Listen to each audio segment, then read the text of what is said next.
As a matter of fact, we found a gentleman who normally is in the Washington, D.C. area, who is here at the Shooting Hunting Outdoor Trade Show. Chris Cox, Executive Director of NRA's Institute for Legislative Action, is with us. How are you, sir? Cam, I'm doing well. Good to be with you. It is really good to see you. And, you know, I remember last year at the Shooting Hunting Outdoor Trade Show, there was almost this palpable sense of relief in the air that, okay, you know what, we're still here and we're going to be here, because there was...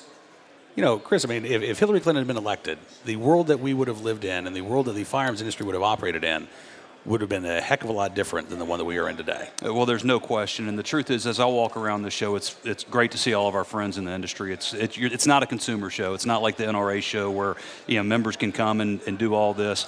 But the truth is, if you look back over the last 20 years, as I walk through this show, every day I'm thankful for the men and women of the National Rifle Association. And the reason I say that is because in 2005, then President Bush signed the Protection of Lawful Commerce in Arms Act. And a lot of people don't remember those days where all of these manufacturers were getting sued for third-party criminal misuse of non-defective products, same as suing General Motors for drunk driving accidents. And if not for that law that the NRA shepherded through Congress, and NRA members voted over 3 election cycles to put those members of Congress in office, we would have lost all this. And so as I walk through, I remember those days, those dark days as an industry. And then I also walk through and I see the energy, I see the excitement, and that's a great feeling for all of us who work in this space.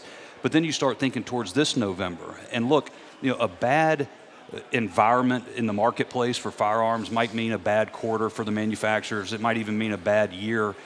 But, you know, apathy in a bad quarter or year in the political marketplace could risk everything we fought so hard for in 2016. Look, if we lose 2 Senate seats, U.S. Senate seats in November, the legislative agenda is dead. Any possible Supreme Court justice from a pro-gun standpoint is over. We lose a handful of these governor's races, then President Trump's reelect in 2020 becomes more problematic.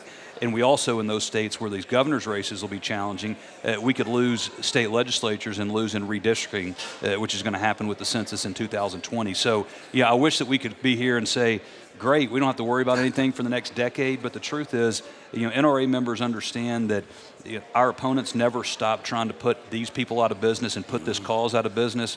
So the National Rifle Association never stops fighting as well. So it's an exciting time in Second Amendment history, but it's a real challenge going into November. It absolutely is. And, you know, if gun owners need that motivation, I'm worried, as you are, about that sort of apathy from success, right? I mean, in Virginia, for example, it's been 20 years since we've seen a gun control bill signed into law. So I imagine there's a whole generation of gun owners who have grown up thinking, we're good. It's a good state. We've got nothing to worry about.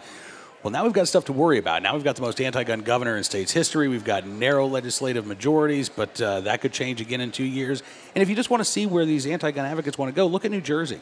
Look at Phil Murphy, the new governor there, who has basically promised to put law-abiding gun owners from other states in prison for years if they, you know, make a mistake and bring their legally owned firearm into New Jersey. They're trying to institute gun training before you can even own a firearm, Chris. Well, Cam, my bigger fear is that if you look at the left, you look at the energy, you look at the marketplace, you look at how much money they're raising, how much money they're spending. There were 45 groups in Virginia spending in that governor's race, and then it was basically the RGA and the National Rifle Association spending on the right side. But you look at the energy, you look at the anger, the hatred, the passion behind their side. My concern is that the American people are not going to move away from supporting the Second Amendment. They're not going to move away from this concept of armed self-defense. I mean, it's in our DNA. It's who we are as human beings. But my concern is that if we see the apathy that you mentioned set in, and you see a passion on the other side, that November could go in the wrong direction real quickly. And it won't be because people lose support for the Second Amendment or somehow we've moved away from the masses. But they will not wait to try to put us out of business. They will come after us on day one. They hate us as much over the First Amendment as they do over the Second Amendment. They hate that we're organized. They hate that we speak out. They hate that we speak over them and around them and straight through them. And so this is a real concern. You're seeing it in these states. You're going to continue to see it this year in state legislatures and on ballot initiatives moving forward.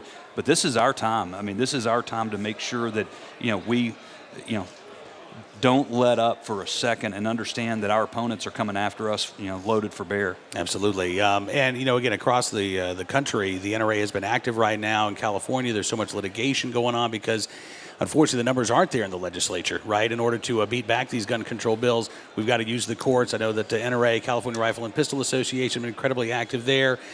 States like New York, where you've got the SAFE Act, which is still causing havoc for legal gun owners.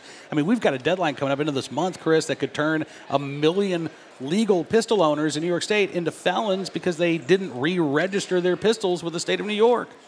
You and I have these conversations with our fellow gun owners from New York and California and New Jersey and other states, and it's so infuriating on one level. I mean, it makes us even more inspired to continue to fight for their rights, because it's so much harder to regain lost freedom than to pass another, pro-Second Amendment piece of legislation in Alabama or Utah, to be perfectly honest with you. But the truth is, we didn't lose those states overnight. We're not going to get them back overnight, but we need fellow gun owners in the more challenging states to stick with us, because if we can move a Supreme Court justice or two, if we can be in a position in the U.S. Senate, if we can be in a position where there's a pro-gun president, then we're in a position down the road to come back and strike down some of these clearly unconstitutional and onerous restrictions in those states. But we have to do it together. There can't be divisions. And I can tell you, we spend more money in states like California and New York than we raise from NRA members in states like California and New York.